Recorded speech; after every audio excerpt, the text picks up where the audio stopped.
up, everyone? Welcome back to the CBK podcast. It's week. No one fucking cares. I'm 7 and joined with 9 here and 8-7. Cole, how we doing, boys?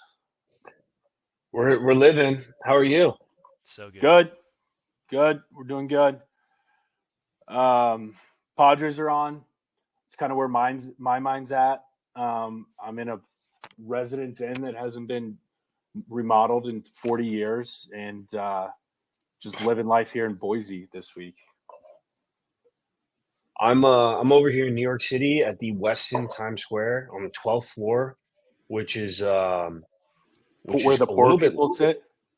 It's a little bit loud. We just watched the Dodgers hit a grand slam on us, so that hurts. Real-time reaction today, boys and girls. We got the Padres game 3. That one hurts a lot. Oh my God damn. Top 3, Padres are still up 1. That feels like a swift kick in the nuts. So yeah, I'm in New York. It is 10 p.m. East Coast time, and I'm running on 4 hours of sleep. Took a red eye last night. I'm drinking an electrolyte. So that's where I'm at. What a boner kill that grand slam. That was a swift kick in the dick. After that inning, man. So yeah, we're still up 1 run.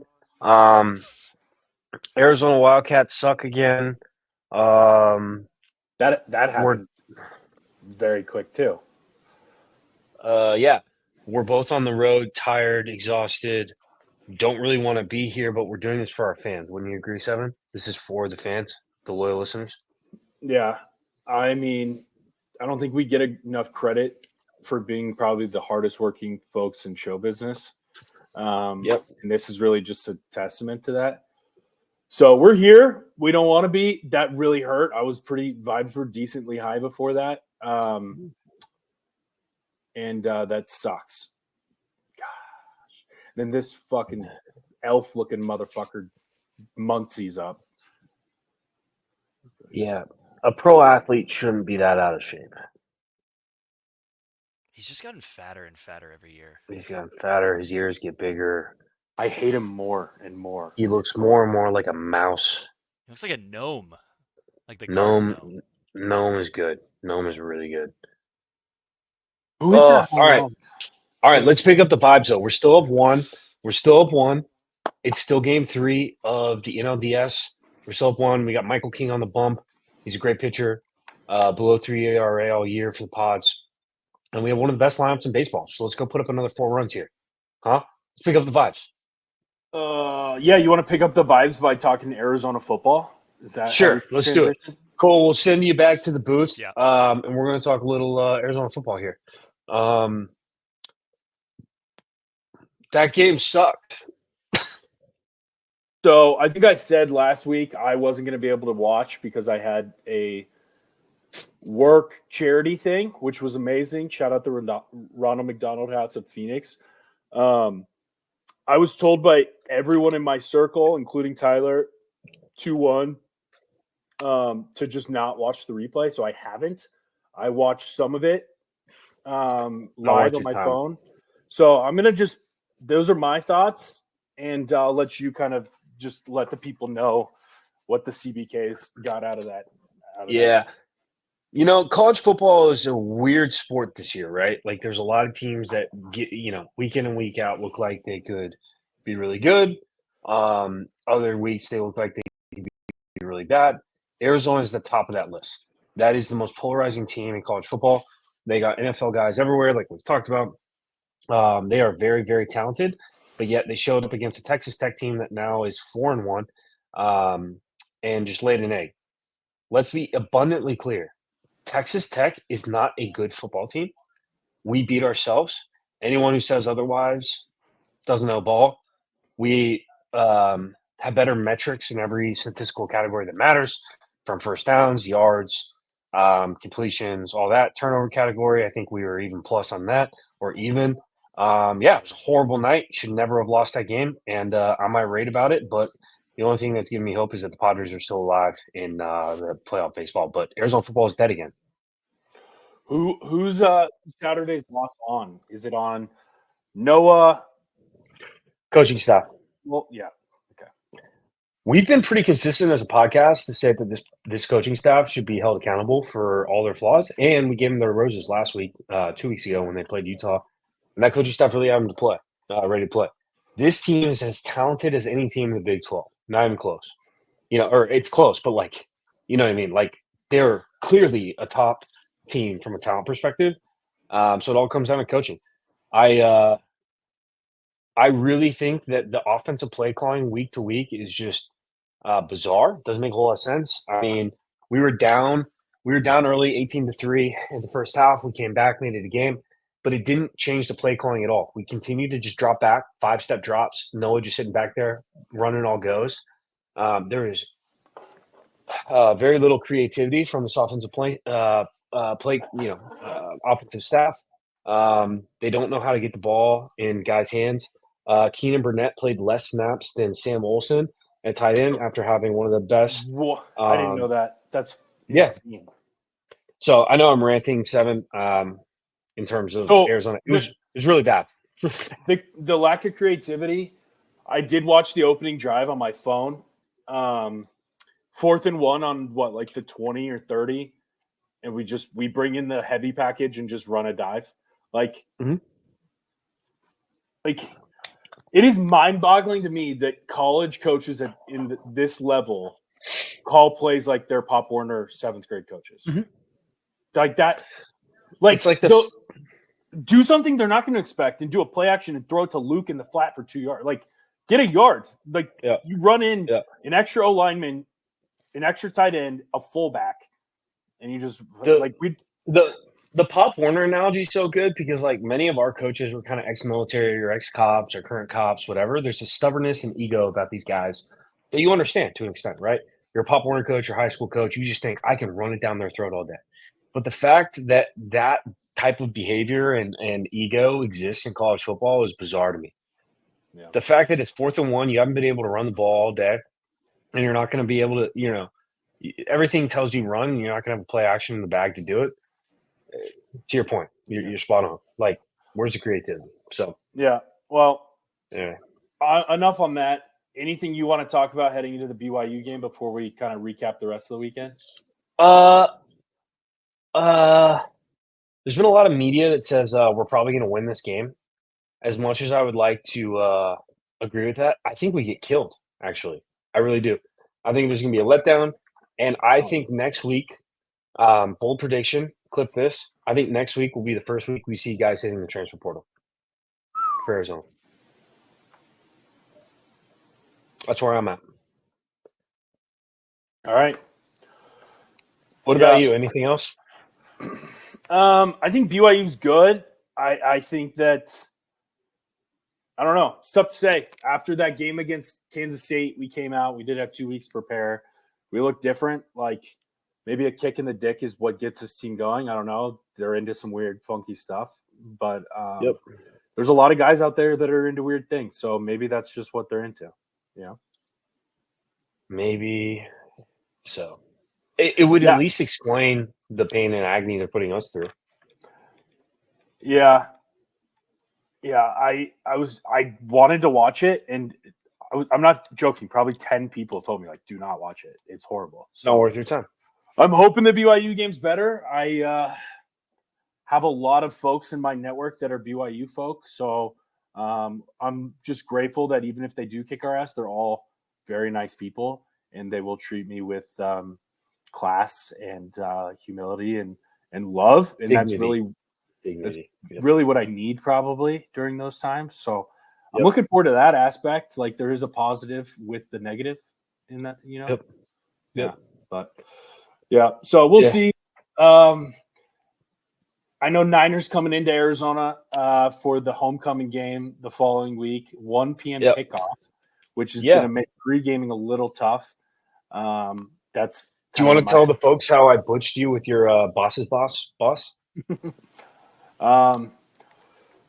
Yeah, one of our execs at my company's going to the game, and Tyler had texted me that day, said kickoff announced 4 p.m. So I messaged him. He's coming out from the East Coast for it, and I was like, 4 p.m. kickoff. That's perfect. Let's go. He goes, I thought it was 1 p.m.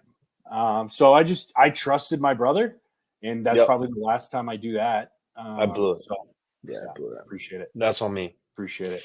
Nothing like a 1-2-3 inning after getting kicked in the cock. Go Padres. Yeah. What else did you like from this weekend? So I didn't like a whole lot. I lost a ton of money gambling because it was a really, really weird week of college football. Friday night was terrible. I think I went 0 for 3 on my free money plays of the week. So last week, if you tailed me, I apologize, but I'm still up on the year. So just keep that in the back of your mind. But yeah, lost a ton of money. It was a really weird week. And then, Arizona played at 9 p.m. Mountain Time and decided not to show up. So it was just an awesome Saturday all around. It made for probably an even better Sunday. That's one way to put it. Yeah. I mean, a couple shout out just the SEC continuing to be fraudulent. Alabama losing to Vandy, one of the worst 3 college football programs of all time. All time. That was glorious. Shout out Arkansas beating Tennessee. Niners SEC championship team. Who was yours? Georgia. They have the same amount of conference losses. So, same amount of conference losses. Do they play each other? I don't know. Do they? I don't know. This high-flying offense of Tennessee to score 14 points against Arkansas and 22 against Oklahoma is not great. Yeah, you're right. You could say the same thing about Georgia against Kentucky. Kentucky's actually got a nasty defense. They might have 5 dudes on their defense that could play in the league. So does Arkansas. No, they don't. Probably. Probably not. I went 2-1 on my locks of the week. Start out tough with UNLV, but ASU covered 2.5, and then Ohio State -20. I kind of called that. I think if we clip, from last week, I said the game's going to start off slow. It'll be kind of close, and then the ending score will be somewhere around 45-10. And I think it was 38-10. And they covered. It was a glorious pick out of you. I tailed you on that. Thank you. You saved some of my weekend. Yeah, that was I had never felt more confident about a bet. Like, I've just seen that game a million times. And it happened again. It was just continues. Iowa, sorry, Coach Lester. It's just impossible to score points at Iowa. I don't know. It's a curse. Yeah. But they have 2 white cornerbacks in the league now, so they're holding that down.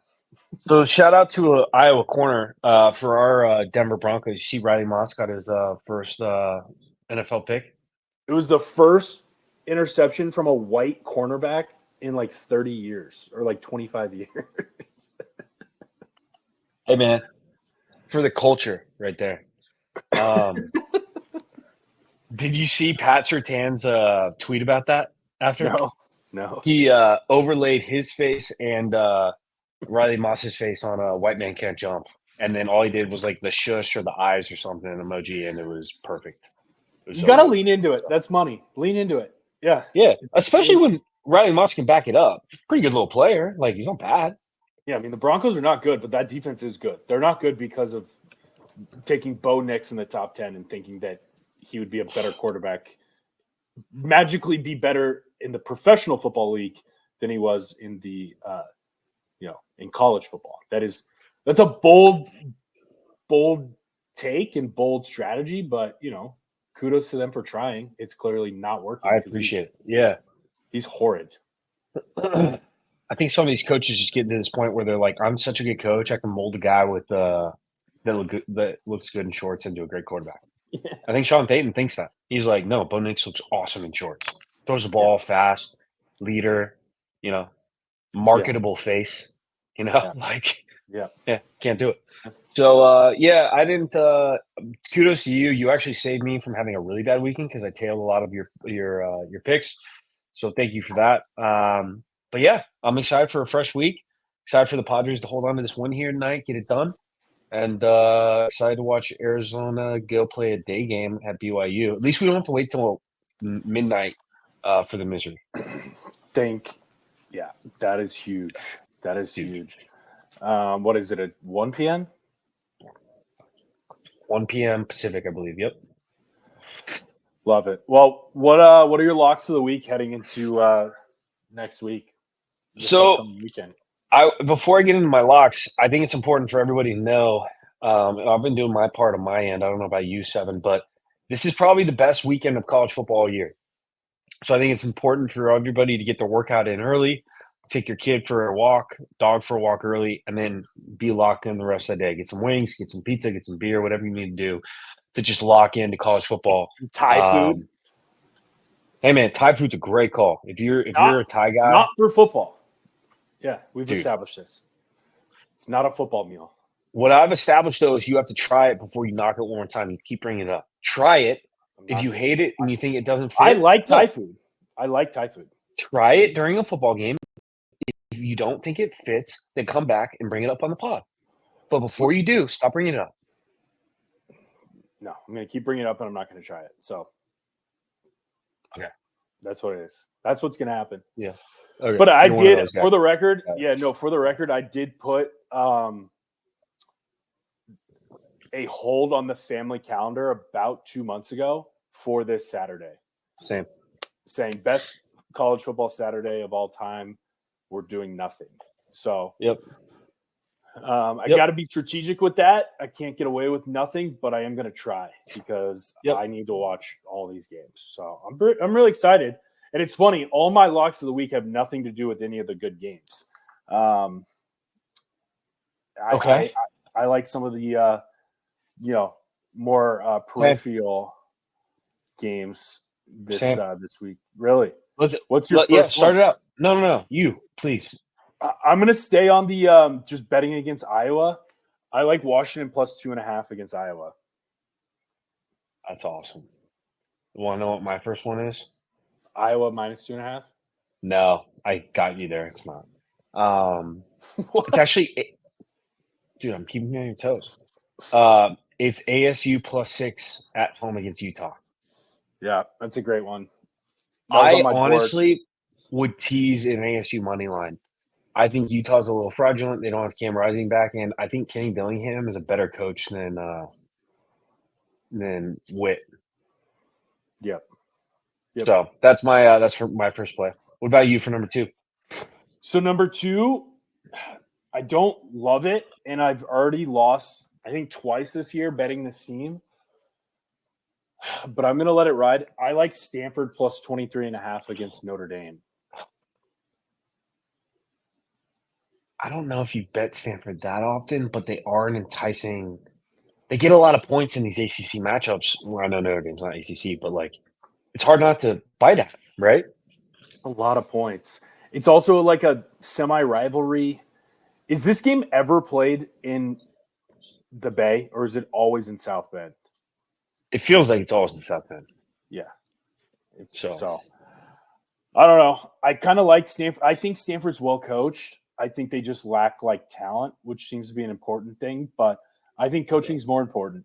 And I don't think Notre Dame is overly special.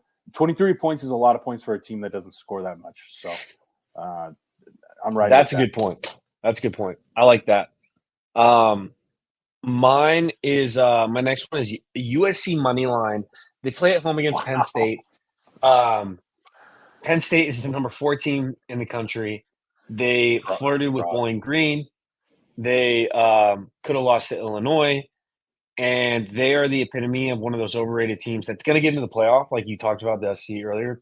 Penn State will get in the playoff, but they should. And they're going to get steamrolled against somebody. So I don't think they're that good. I think USC comes off a couple bad games. I think Lincoln Riley puts on a show, and they win at home. I'm going money line, by the way. I like it. Dude, Penn State. So I was watching the pregame for that, and they were like, yeah, the powerhouses of the Big Ten have historically been Ohio State, Michigan, and Penn State. Penn State's won the conference one time in the last decade. Like, when the fuck did that become a powerhouse? Like, what? La La crazy. Land. It's insane. Like, they've had two teams. SEC, 2 teams with sprinkled in LSU 1 year in 2019. Like, 2 teams, and now we're saying the whole conference is the best. Like, dude, Indiana could beat Penn State. Indiana's better, like, than people talk about. Like, they're not. It's not that deep of a conference. Penn State is not good. Not good. Yeah. They haven't played any. No, I'm with you. And that's why I'm going USC money line. I don't know if I'm going to go full unit on it just because the odds aren't going to be great, but the odds be good for my half a unit play. So I'm definitely that's one of my locks. Free money. I like that. Not free money. Plays of the week. Not free money. Free money. All right, my third one. I hate this bet, but I'm going to trust it. I hate it. Okay. Oklahoma plus 14 against Texas. I hate it. I don't like it at all. They were double-digit dogs last year, and they won. But I get it. Rivalry in a neutral field.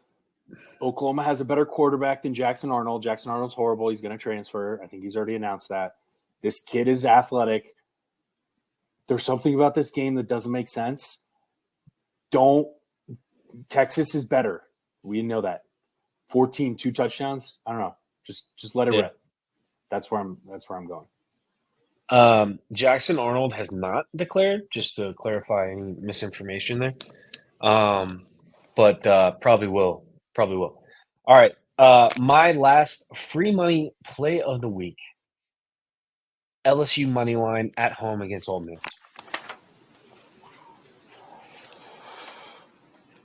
And your silence tells me you kind of get it. Ole Miss beats the brakes off of teams that are not very good, but every time they go and play somebody with a half a pulse, they don't win. LSU is one of the hardest places in the country to play. LSU also isn't that bad. I don't know if they're like amazing. I think it's going to be a really close game, but give me LSU at home money line. Book it. All right, I like it. I get it. Double play in the inning. Break your ankle, Freddie. He already has a brutal ankle injury. Yeah. Go cheat on your wife again, Freddie. Rat. Oh, didn't know that. Oh yeah, well documented. So those are my free money plays of the week, and those are brought to you by Voodoo Ranger. Voodoo Ranger. Voodoo hard charge tea, really good. Tastes like Arnold Palmer, 7%.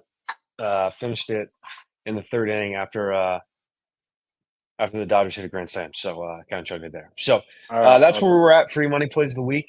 You want to go to Scott's of the week? Yeah. You want to just rip them 1, 2, 3? Yeah. My Larry Scott team of the week is UCLA. They're horrid. That's all that needs to be said. Horrid. Okay. Boise State, they're my fun team. Michael Scott, shout out, the fun guy. They played Utah State. I get it, but Gentry is badass. He's awesome. If Travis Hunter doesn't win the Heisman, it better be Gentry. And if it's an SEC quarterback, I'm going to buy a red stapler. And if you don't get that analogy, go watch Office Space, and you'll know what I'm going to do. And when you buy a red stapler, I'm going to buy a printer. Yep. And sing Gangster's Paradise while I have a wooden bat. Miami is my elite team only because that was I was wrong. I think last week I said it's still Cal. It's going to be a bad atmosphere. They showed up. That was electric. They battled back. That's a tough road win against a historically not tough place to play, but traveled 7 hours across country. You could argue they did have the commissioner save them again, but it really comes down to I don't think there's one elite team. We saw Alabama lose, Georgia's lost, Tennessee lost, Texas is probably they didn't play. So I'm going to go with Miami battling, keeping the undefeated. But that leads us into your Larry Scott team of the week of team is dead with Miami. So I would love to hear how we're so far apart here. You kind of touched on it with the ACC saving Miami. and continue to bail them out. I think that's why they're dead. I think they are the most overrated 5-0 team in the country. That's not that drastic of a statement because there's not a lot of 5-0 teams, but they're very overrated. The ACC has bailed them out 2 weeks in a row. They should have lost to Virginia Tech, and they deserve to lose to Cal.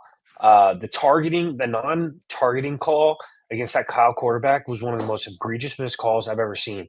And the fact that they actually reviewed it, it wasn't even like they were like, yeah, we're not going to review it.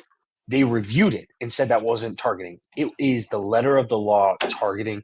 Miami is dead because they are fraudulent. They will probably make the playoff still, but I think they're dead. I think they're not very good. I think Mario Cristobal is one of the best recruiters and worst coaches. The kind of the polarization in one person is off the charts, and he is not a very good coach, but he can recruit.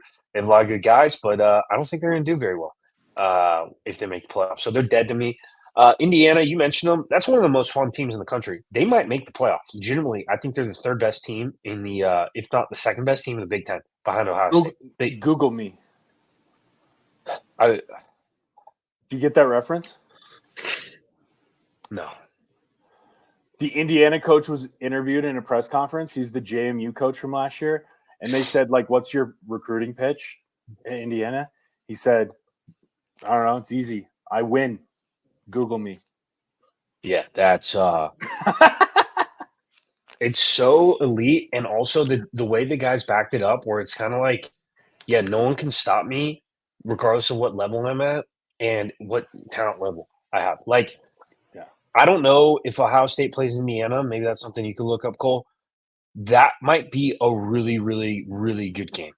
Like, legitimately really good game. It's like half JMU guys. That JMU team last year was nasty. You got like half. They're good. Yeah. They're good.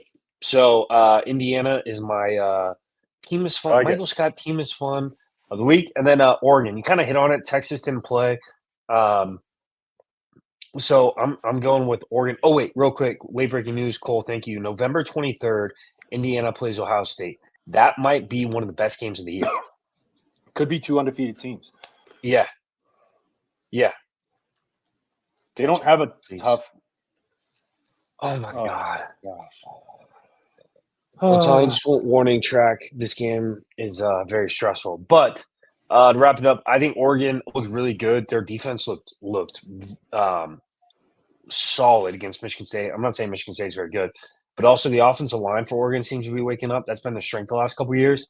So I look for them to kind of continue this, and I think they actually win this weekend against Ohio State at home.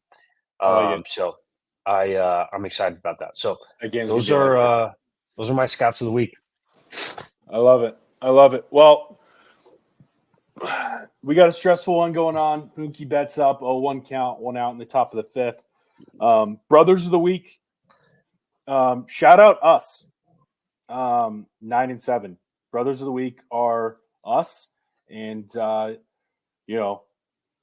love other people, you have to love yourself first. So that's what we're doing here. So shout out to us. And we thank all our fellow CBKs for tuning in. And if there's anything else to add, 9, I'll hand it to you. But it's been a pleasure. No, baby. It's been a good time. Roll that music, Colt. We appreciate everybody listening today. We'll catch you on the flip. See you next week. We'll come at you guys with some more action. But appreciate y'all. One love. Late.